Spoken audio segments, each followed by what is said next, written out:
So, hi everyone, this is a SIG Scheduling Meeting on January 8th, 2026. We have like 5 items in our agenda, so we have to be quick in each of them. And yeah, Heba should start, but I don't see Heba yet in the meeting. So if Heba is not there, I think we could start with the Ravin for no declared features beta and maybe come back to the Heba point. Hey, yeah. Uh, I added a couple of topics within the node declared features. Uh, this went alpha in 135, and I'm currently working on like the beta for 136. Can I get access to share my screen? You could have it now. Okay, thank you. So yeah, like the first question that I added was like I started working on the perf test for this feature, and basically like what I found was like just a quick summary. Like this is like a scheduler plugin that runs every time, like for like when a pod is scheduled, and it has two parts. Like during the pre-filter stage, it looks at the pod spec and infers all of the features that it needs, and in the filter stage it matches with the node capability, declared features on the node. And during the perf test, like what I discovered was like when I have a node with like 20 features declared, and for any pod that gets that we want to schedule, it the throughput kind of goes down by around like 7%. So my question was like, how do we interpret this perf results, and how do we determine if some throughput impact is like okay or not? So, or basically like is there something that we need to work on in the beta to kind of improve this? So I mostly wanted like feedback around this. What will be the like real number of the features? I think like the threshold that we have is uh like, if I remember correctly, the threshold is 128. Currently we have three declared features. So yeah, I like considering that this is used for like features that are in alpha or beta, I thought maybe 20 is kind of like a representative number, which is why I choose this for the benchmark. So yeah. Yeah, I think that 20 is realistic number. I would even say that maybe we'll have a little bit more. Like Mhm. basically, I would assume that like it's not really alpha and beta. It's like until we have feature gate probably. So Mhm. it's Yeah, probably alpha, beta, and 3 releases of GA. So we can yeah, assume right. like we can probably assume like that in majority of cases it will be like a given feature will stay in the features in those features for 6 releases. So it means like Mhm. um 20 means like 3 features per release ish being Mhm. added, which is probably I would expect to be like on average to have like even a higher number.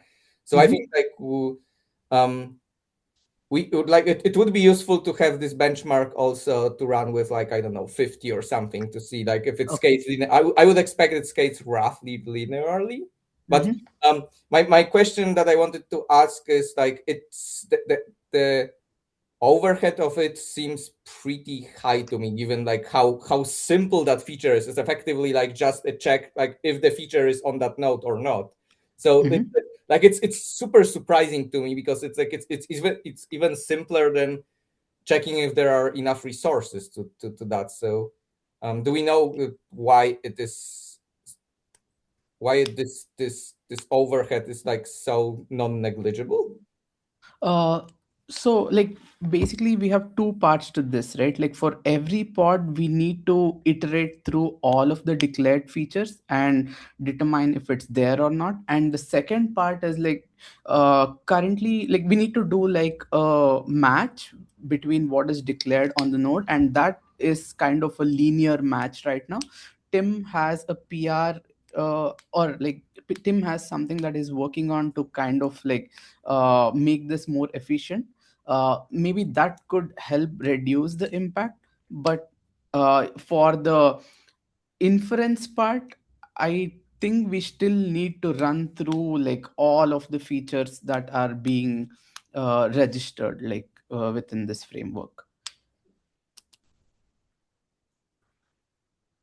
Yeah, I'm working on a PR that uses basically converts the features to bitmaps, so the comparison or the check against nodes should be a constant time comparison.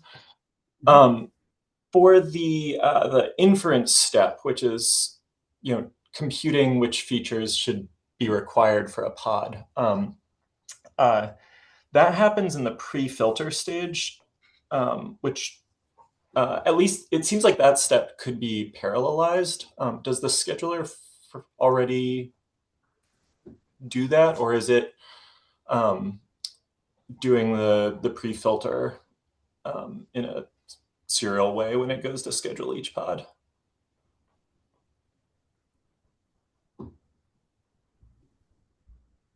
It's serialized, so it's not parallel. Uh-huh. Do we know which of these phases actually takes the most time? Because the node one is kind of like the product of number of features and number of nodes per pod, like for each pod, whereas the other one's just number of features. But the filtering also is parallelized. So like we are parallelizing the filtering, so at least to some extent. So Yeah, like specifically for this test, I haven't looked into like whether the pre-filtering is taking most of the time or the filter stage. That is something that I can look at.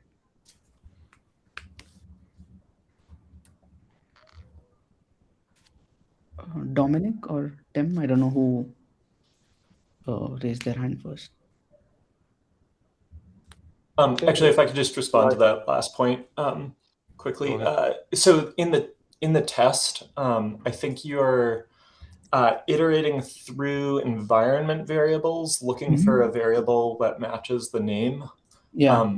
I suspect that is going to be a more expensive comparison than like that's probably leaning on the side of more expensive for what a lot of declared features will be. Looking at like pod level resources is just checking if that specific field is non-nil. Things that have to dive down into the containers might be a little more expensive, but there's ways to make that more efficient as well. So. Okay. Do you mean like the string comparison, or like the fact that we are iterating through all the containers within the pod spec? Because if I like within the pod itself, like in this test, I just have like one container. So basically, yeah, we I mean, that would should be not. pretty fast, but Yeah. sorry, go ahead, Dominic. So my question was, how did you get that high throughput? Is because like we usually achieve something like 300 pods per second. So I just ran this test like locally, like the try run benchmark, and this is what I this think is that's what the scheduler perf, Dominic, which yeah, is not yeah. the same as end-to-end real. Like this is, I think we see similar numbers when we do the scheduler perf stuff on the DRA side. Like it's not. This is a simulation environment in memory, and it's not the same thing. It's just more about comparison, not to the absolute number. That's my understanding of that set of tests. okay, so I think running perf test, it's good measurement. should be.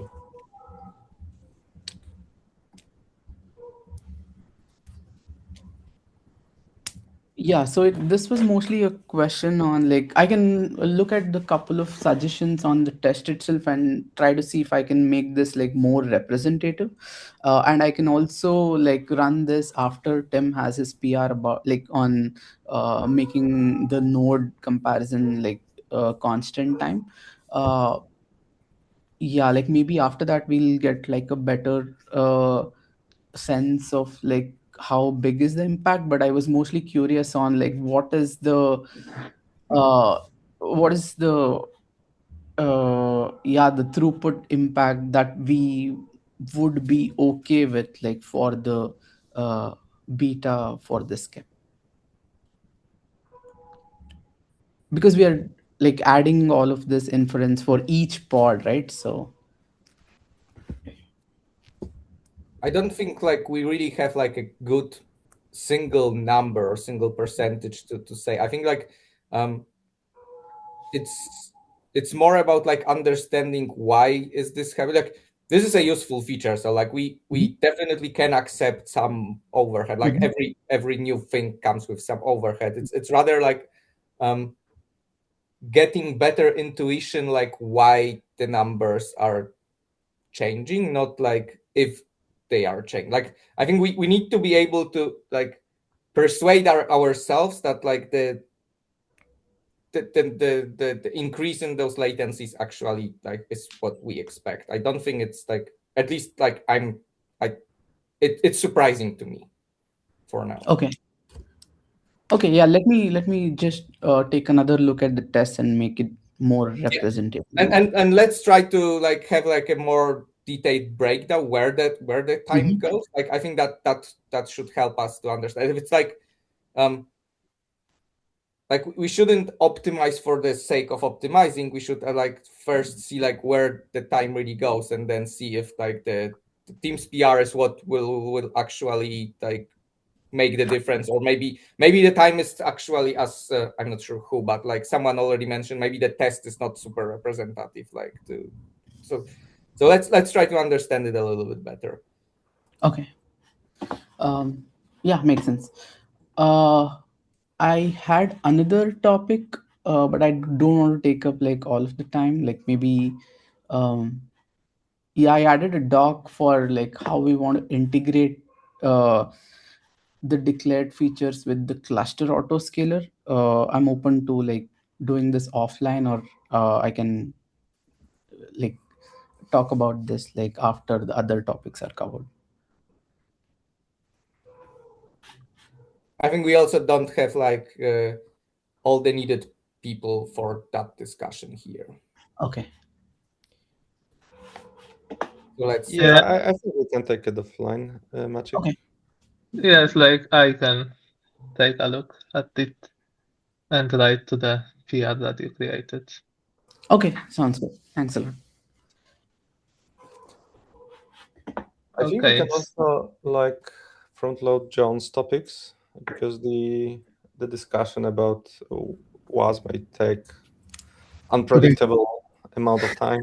I'll try to be quick then. One, I just wanted to give the heads up, and if somebody clicks on that, I can just you'll see there's a ton of things, not all of them SIG scheduling. A lot of them are graduations though, and so hopefully won't take too much research. I know there's a lot already on the plate for the SIG and the approvers. A lot of these alphas probably won't actually progress as much as we would hope. So just wanted to give the heads up.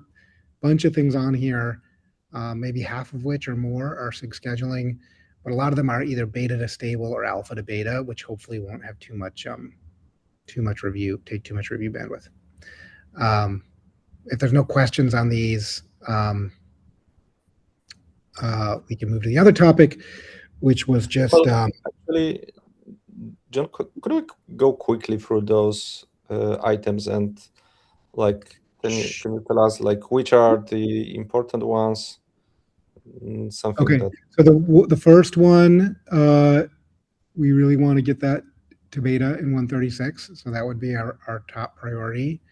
that missed beta in 135. The next two should be fairly trivial, I think. They're already from the, well, they're not even SIG scheduling owned.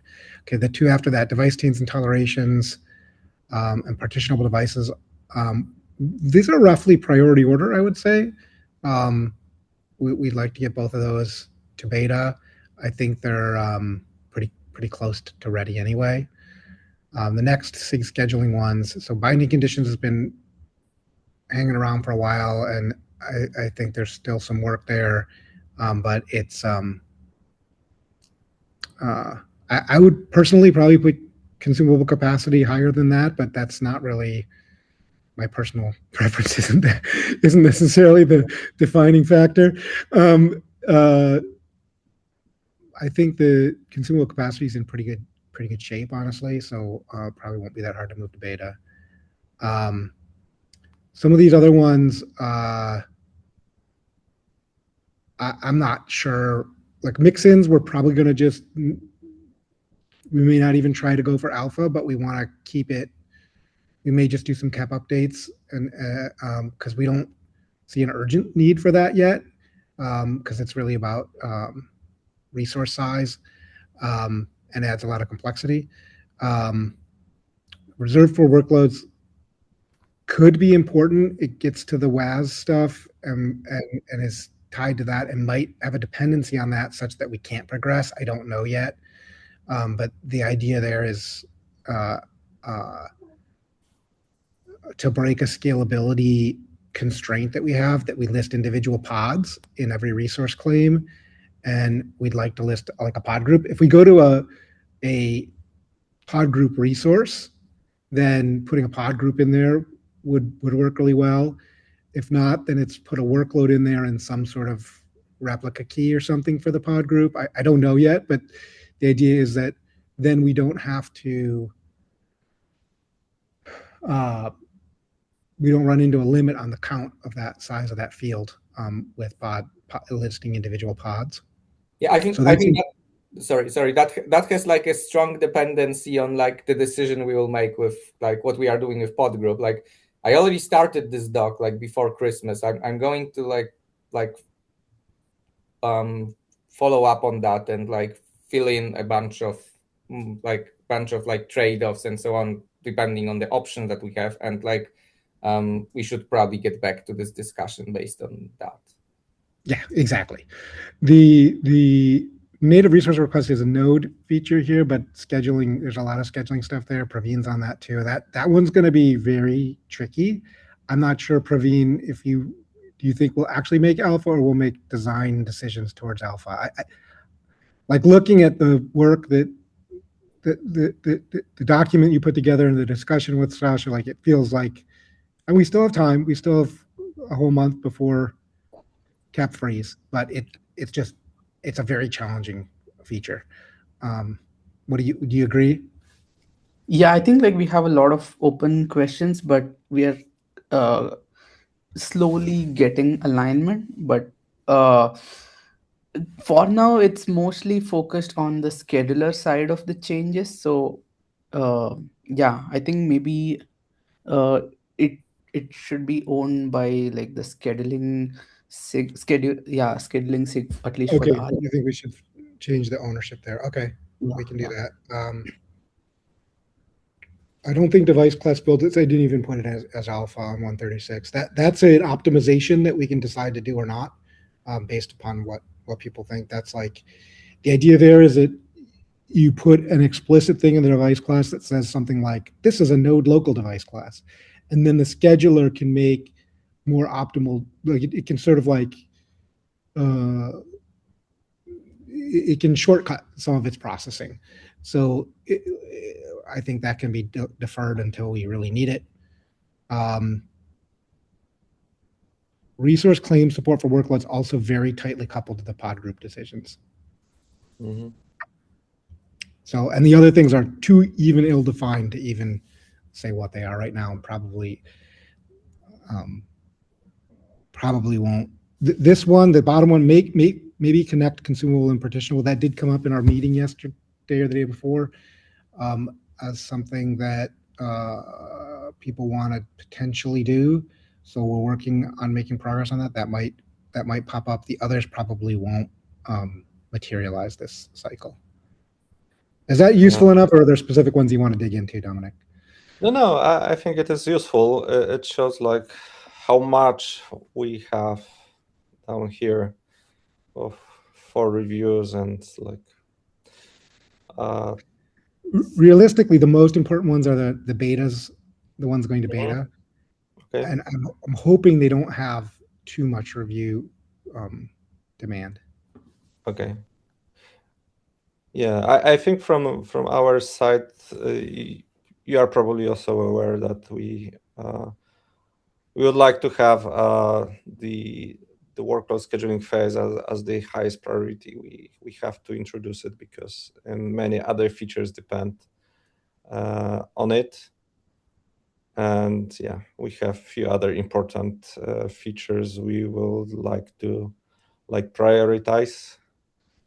Yeah, we will try to do our best. The team is growing. Our internal team and external contributors are also coming in. So yeah, as usual, there will be reviewing bandwidth under pressure. That's nothing new, I guess, but. John, are those already mostly filled in and updated caps and just waiting for review, or this is still to be done? I suspect the beta and alpha ones are mostly already ready. I know that both device tents and partitional devices, there's already PRs to update the caps. So if it helps for us to front load them, we can try to do that, so we don't get everything at the last 2 weeks. Yeah, and like in general, I think like anything that we can front load has much higher chance of being like approved, right? So yeah, awesome, thank you. How about Oh.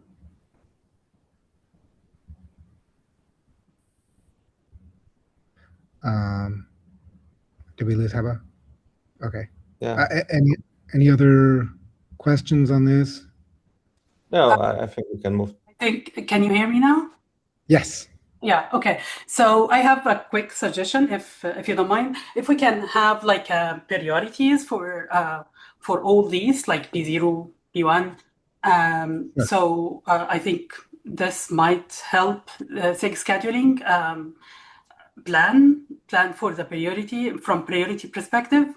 And for Dominic and SIG scheduling lead, would it help to just split the work between people who we know that they're really working like dedicated for SIG scheduling for review, for example? So like KIP 5004, it's assigned to this specific person as first reviewer, and then once we got it, the first reviewer, we can ask another team member as a second reviewer. I think we did that last. Yeah. I think we did that last cycle, and it worked pretty well, I would say. Yeah, we started it, but we didn't assign we didn't follow it from the beginning. But if that help, I think we can organize ourselves a little bit by just picking. I think it will. I think it will help. We will have more reviewers or reviewer candidates, I would say. But yeah, the reviews should be also valuable. So. Okay, so I think John, if we can just have another column for the priority, I think that might help, and okay. we will reflect this in the dashboard as well. Awesome. Yeah, I'll take care of that. I'll run it by the folks in the working group, make sure we don't have anybody who's violently opposed to my prioritization, and we'll go from there. Thank you. Thank you. Yeah. And then my other item, hopefully, is quick. So last in Atlanta, I know many of you were there. We did a whole day design session between mostly SIG scheduling, but also SIG auto scaling and obviously the working group device management and other folks from different projects, ecosystem projects. I'd like to do another one of those, but maybe half a day, maybe like 3 hours. What do folks think? Are they up for that? It would be probably Monday morning. Same last time we did Monday all day. I know there are colos and some people might not be able to make it then, but I can work with. We should be able to get. I'll ask the CNCF, but most likely we'll end up doing it at the Google office again because it's just it's super easy for me to organize it. So I saw some thumbs up, and I will get working on that then. Cool. Yeah, definitely. This will be super helpful. Yeah, I wanted to do that too. So thanks for just jumping ahead. So. Oh, sure. Well, if you want to organize it, that works for me too, because you're local there. Well, you're not really local. You're localer. But no, I'll take care of it. We can talk about it offline. But what I would want to do let's think on that. Yes, I'm happy to help with maybe a little bit more than I helped last time. So. Well, okay. So what we'll do is send out a proposed agenda to the SIG here, and probably pull in the SIG auto scaling folks and whoever else, and make sure everybody has a good agenda. But it'll be, since we've already had the giant meeting for 6 hours, 8 hours, or whatever we did, I think we can make this a little more focused. That would be good. So awesome. Thank you. All right. Won't take any more of your time. Thanks, John. So yeah, let's move on to the HEBA. Yeah, so while I'm working on that very debatable, piece of work for the workload integration with the true workloads with the other controllers, I figured out that having the min count immutable, it's like blocking for a lot of lots of cases for the integration with different APIs, and I was about to discuss this with you, but I figured that there's another discussion already started to think about the workload API, in general, and just reevaluate it before beta.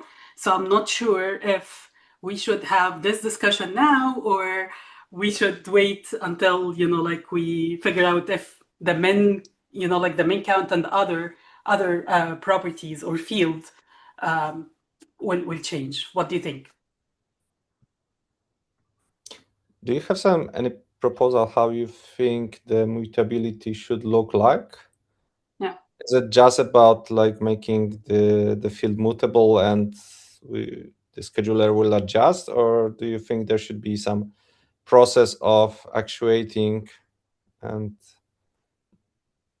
so I wrote a small section about it in the design document, in the Google design document I shared now in the chat, which is stating why we need to have it as mutable instead of immutable. But basically my requirement is can we have it mutable or not? It's not changing anything else. And I'm stating why here, and what is the behavior with and without being mutable, and so happy to discuss it now or discuss it in the meeting we are planning to have for the workload integration in general. Mm-hmm. Yeah, I was just going to say, as I was playing around with job controller leveraging the workload API, this does block the elastic index jobs, where for an index job, we're allowed to change parallelism and completions to whatever really we want. I think they have to be changed together. And the only way I could do to support that is I'd have to delete the workload and create a new one to kind of just, I didn't know if there was really any problems with that. It's not great, but I didn't like it. It worked. But that it's like I don't know if like deleting a workload when all the pod groups are scheduled would be a problem, and whether or not that would eventually be a bigger issue to like delete these things and then recreate them on patching the parallelism for job. But this is already a pretty, well, I don't know how well used it is, but it was one of the items I wanted to make sure I got working with the job controller. Yeah, I stated this actually, like in the first tab here, which is the job, like the job set and other API as well. It will be like a plugin actually for them to integrate with the workload API. Wojtek? Yeah, I think that like I buy the fact that we did like workload recreation is not what users want. So like I think we need to do something. Like my main question, sorry, I didn't yet read the doc, like if that was shared before. Then maybe that's answered there. But like I don't know exactly what semantics we actually want to have. So like let's assume that the job is already scheduled and we want to like increase its size. Like so what should be the semantics of increasing the min count here? So like what if we can't schedule like the remaining pods to satisfy the min count? Then we preempt the already running ones. Like I think that's I think the answer to the question like whether we can make it mutable depends on the answer to like what should happen there, and then we can discuss like how reasonable that is.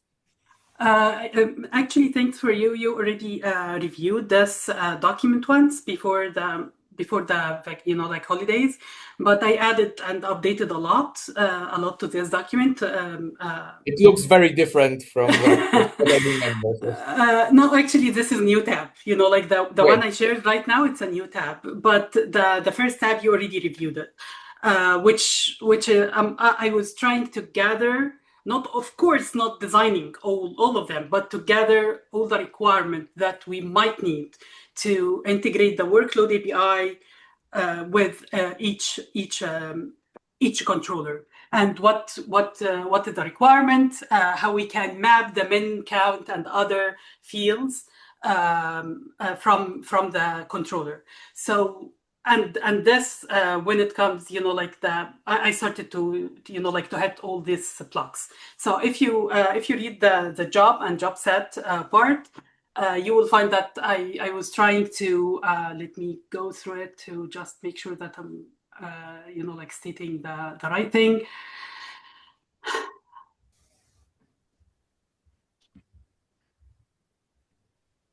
Yeah, so actually, according to the job policy and the job mode, the min count will will determine according to like set of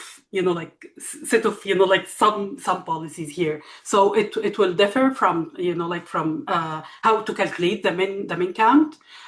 So for example, like it might be per replicated job for the job set, but for the job it's different. But again, for the scaling up, scaling down, we definitely, hopefully, from my perspective, need to change the min count. So yeah. Anyway, like I've tried my best to like gather all like that, or conclude all these points in this document, and hopefully we can like async like review the doc and like gather more information about all objects or all controllers, and try to just like get like get more perspective before like deciding how to integrate the workload API, because this like once we see all like the whole picture, we will see what we need to update in the workload API to make sure it is working and it is integratable.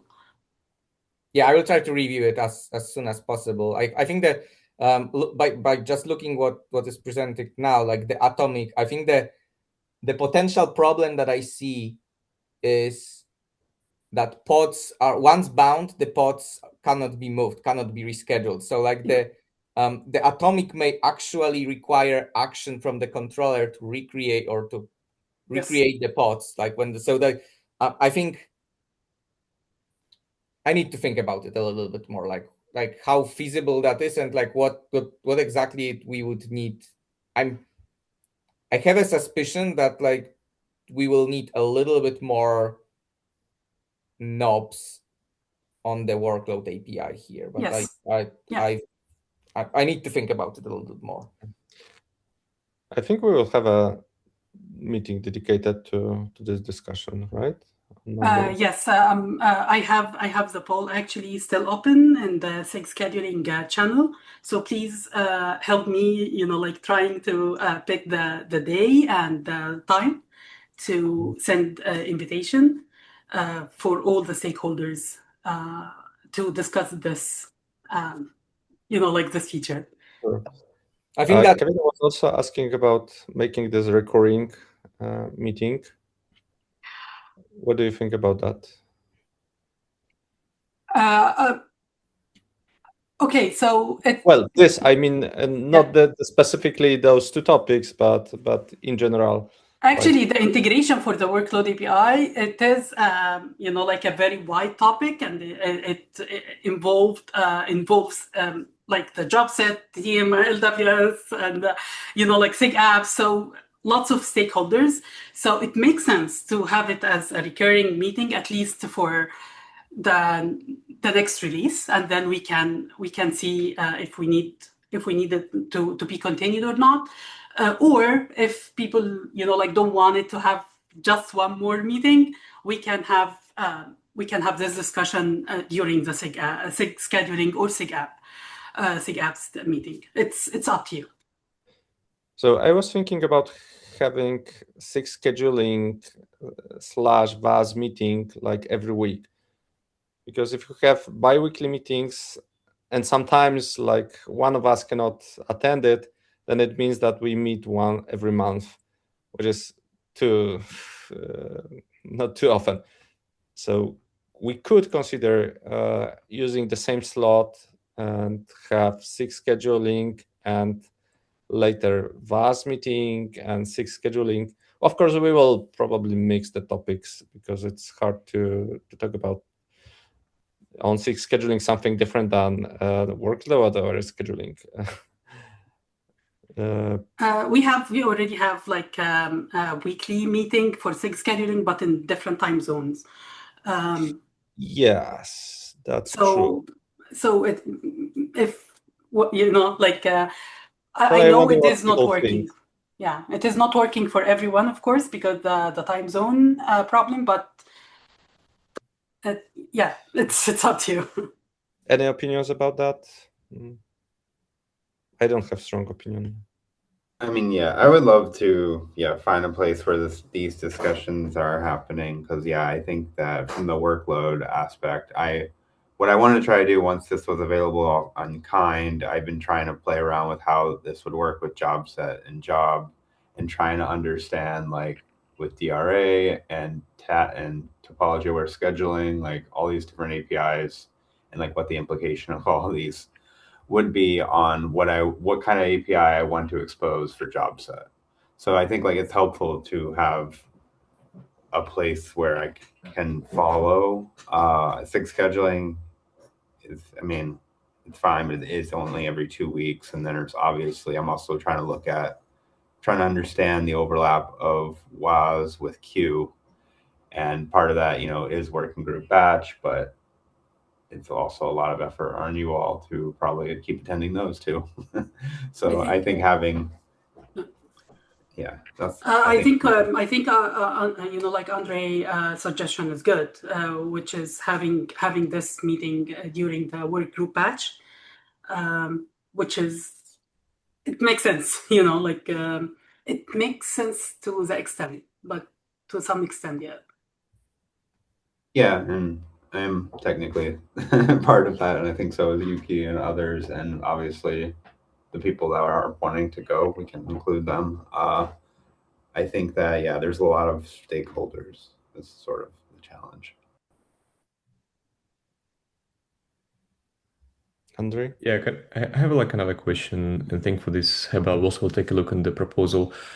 So I think like in the caps that Kevin and we also prepare for job, I kind of ask about how those workload API should be created by the workload owners. Like for example, I know we push more features like DRA, we push gang scheduling to workload API, and one of the idea to have like maybe every workload owner should have a template, like similar to resource claim template and the peer system volume claim template that you already have in stateful sets. So my question is like, do we have any idea in terms of how those workloads will be created? And is there any interest to actually use a template-based approach on those workload API?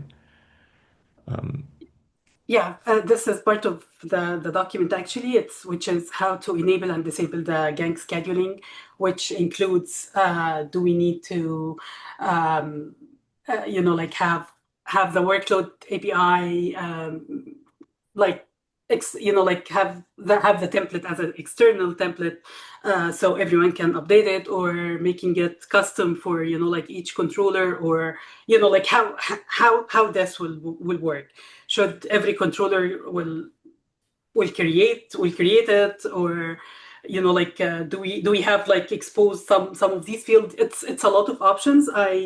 I tried to list all the options that we have discussed, like during the past 2 months in different areas. But please feel free to add more details to like to these options, so we can discuss it in the next meeting. Yeah, because like my expectation was, I mean, if we say that the workload is the essential piece of workload orchestration Kubernetes, and it should be part of every kind of application you deploy, probably like we should let users to configure this as part of their CR submission, right? Where there's jobs, job set, leader worker set, right, or any other third-party component, the controllers, right? Yeah, but we can talk about it. Like I think like there are some challenges that we discuss in the job cap, like hey, like workload API right now is alpha, but job is V1. What if we introduce breaking changes there? So it will be very tricky, right, for us to maintain it. Yeah, but yeah, happy to follow up with this in the doc.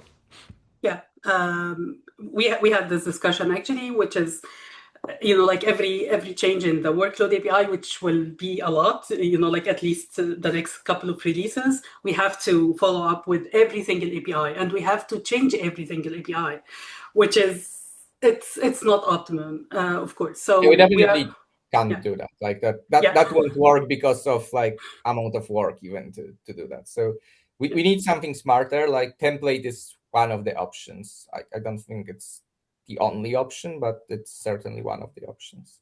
Yeah, that tends to be what Andre and I are leaning towards, because like we have two features for job set. Like there's a lot of interest in gang scheduling and job set, and I'm not really trying to add co-scheduling or volcano support to job set right now with the entry one. But gang scheduling is somewhat simple, but then there's another request for DRA for having all of the replicated jobs share the same resource claim.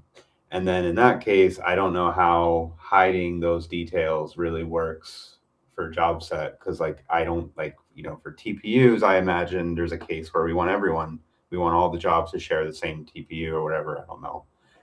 But so I'm trying to kind of collate all of these requests in job set, and I'm definitely want workloads to support that. But I think it depends on every use case is different. So that's why I think a workload template, and I'm okay as a job set maintainer to at least take on like an alpha feature for a workload API. I don't think I'm okay from the job controller reviewer side of including that, because I think it's like this is a relatively alpha this is an alpha functionality right now, and I don't know if it makes sense to put the full we can't probably put the full workload API in the job controller right now, because we might have breaking changes with alpha. So that's at least the thoughts that when I was thinking about for the workload stuff. And that's why I was I'm leaning on at least on a template or something, especially for DRA in topology-aware scheduling, which is another area that I'm interested in. So I'm trying to, that's why I'm actively following this now. So yeah. Anyway, that's all for me.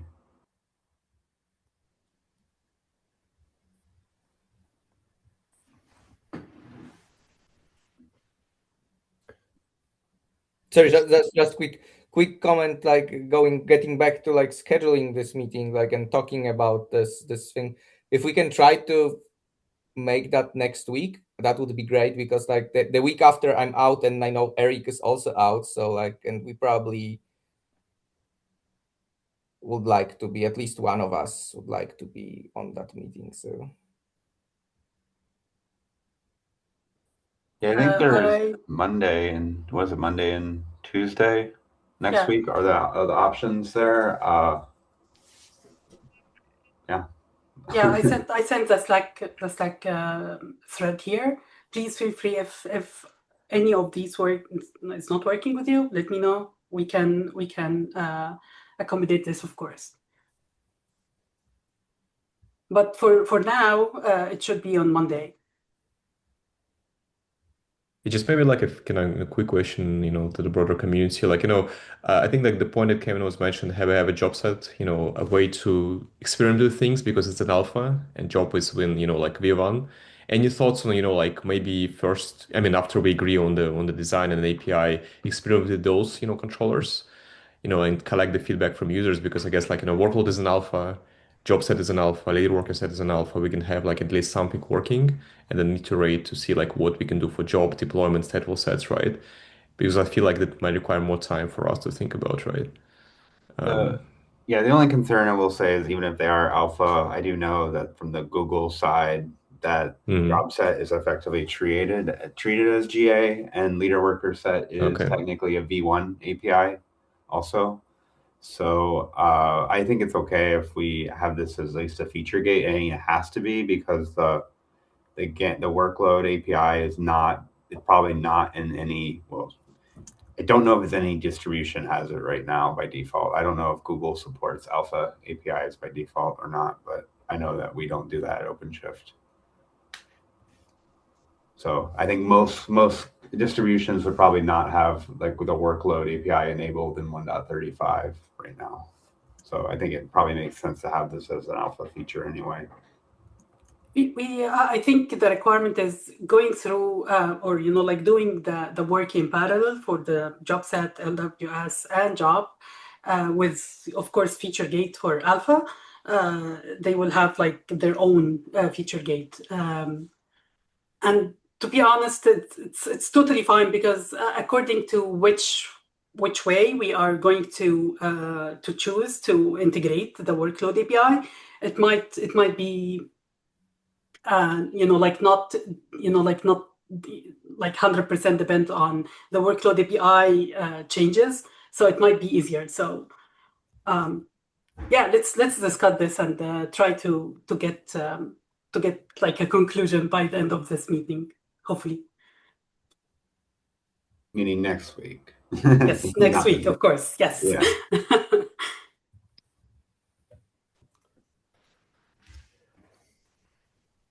Okay, so I think the last item in the agenda are the 3 caps that are in the review.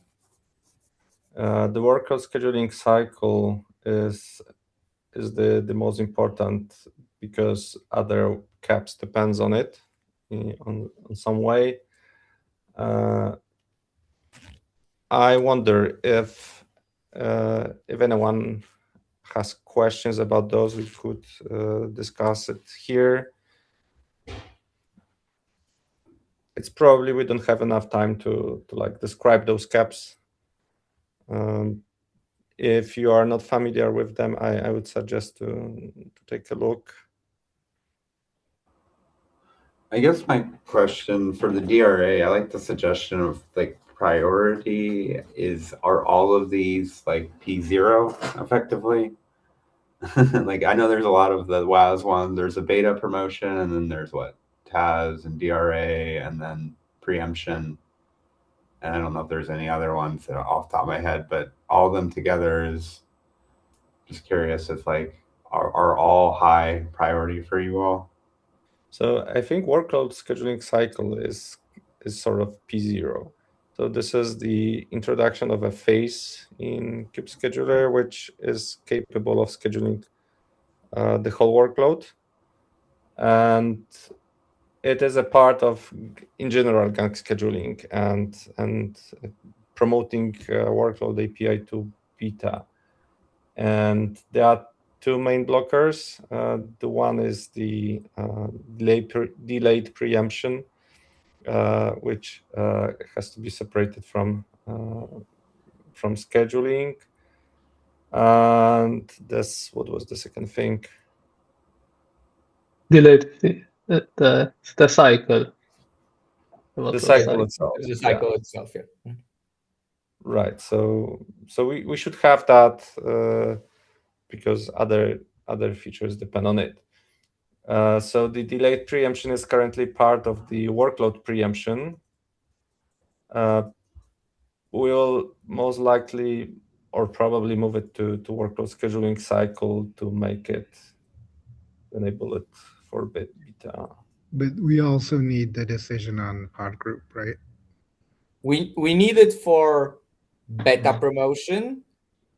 It doesn't necessarily block the things that we want. Like we need to do those things that are proposed currently in the KEP anyway, no matter like if we proceed with like the embedded pod group or we separate to a separate object. That decision blocks the beta promotion. Okay. Yes, and a bit affects the workload cycle implementation, but it's not that it changes everything there. I mean, yes, it affects a little bit, but like conceptually, like we are operating on pod groups Yes. anyway. So like there will be changes. It's not that it's like a in place change, but it's to significant extent it's like separate. But sorry, Andre. But the pod group, the workload scheduling cycle, if it's acting on a pod group or on a workload and the pod groups in the workload, like then it's making decisions based upon pod group information. I don't know. Maybe I should go back and reread the KEP because it was a month ago I read, or well, 3 weeks ago I read it. But I'm trying to think if the pod groups are inferred from information on the pod. It seems like how do you make a pod group decision? But maybe you can still do it. I don't know. No, it's like I think that we are doing it anyway to a significant extent. Like so the pod group has the information like what we expect from the pods, like the min count, for example. And then we then do the only difference is like whether the pod, like whether we have like that information in the workload object versus we have like another pod group objects that will contain this information, right? So that's really the only change. Like so where exactly that information will be, but I have a similar question. So it looks like the pod group separation pod group from CRD won't block us, but I guess like the question is, I also need to probably read the KEP, but like, do we take a schedule decisions on a pod group or on the workload as a whole, right? So for me, it's kind of unclear because I mean, especially for the workflows type of kind of more complex workloads, which require, like partial admission or partial scheduling. I'm not sure, like whether we should talk about in this KEP, because then like we need to make sure we take scheduled decision based on pod groups, right? Not on the workload as a whole, if that makes sense. So I think the short answer is that whatever, because pod groups introduces scheduling constraints across the group of pods. So we have to schedule pod group at once. So we will probably either break down pod groups into smaller subgroups or make group of pod groups. Whenever we introduce some constraint that expands across more pod groups, those pod groups would have to be scheduled together because otherwise it's not feasible to do it without considering them together. So workload itself, I don't think in itself, it does not introduce the workload level constraints yet. Yeah, but as described in the like original docs that Eric started like for the 135, yeah, like we already are like envisioning the evolution where like pod group will not be like just a single level of pods. It will have like subgroups or however it was called, and like then so I think that will be the way to represent that, and then have like different dependencies across like subgroups or subgroups or however what that was called. So like I think we will get there. I'm not sure we need to solve that now. Yeah, I guess as I was sorry, you have your hand up. You go ahead. Okay, go ahead. Yeah, I was like, as I was playing around with job set, I was able to kind of do a lot of what I needed with just the original workload API. So, I mean, even stuff like leader and worker and having the depends on where you have like one job that must start first and the other two can start in parallel. I was able to kind of replicate a lot of that with the workload API as is right now. I know that maybe I'm missing some other conversations around pod groups that I wasn't saying, but I guess I put a comment on that doc that I wasn't exactly clear on the use cases of why the pod group needs to be separated at the moment and like what use cases. But I know we're at a time and I have to drop, but I put a comment on the pod groups to maybe get like a little bit more clarity on like the use cases because I'm haven't read all the docs that you all have around this. They've been everywhere. No, that's a good call out. Yes, I only started this doc like 2 hours before like leaving for like Christmas vacation, and I just did it yesterday. So like I will get to it. Like the TLDR is that basically the scalability and the life cycle of the pod group, like in the independent life cycle of individual pod groups from the workload as a whole is like the primary motivations. But like let me try to write it down like in the upcoming days so that like we can agree on something here. Yeah. One more addition, which is when I was working on the workload API status, the pod group like state or status, it's getting complicated inside the workload API. So It is, like it's like hierarchical status right now. I'm not sure if, like from user perspective or it's getting complicated. Let's say that. I will have the proposal for the status in the couple days as well for review.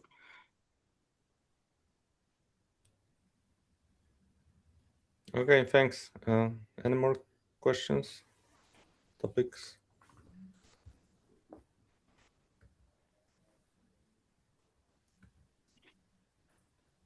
Maciek, I think we can conclude. Yes, right? yes, we don't have more topics, so yeah, and we are 3 minutes late, so yeah, let's finish now.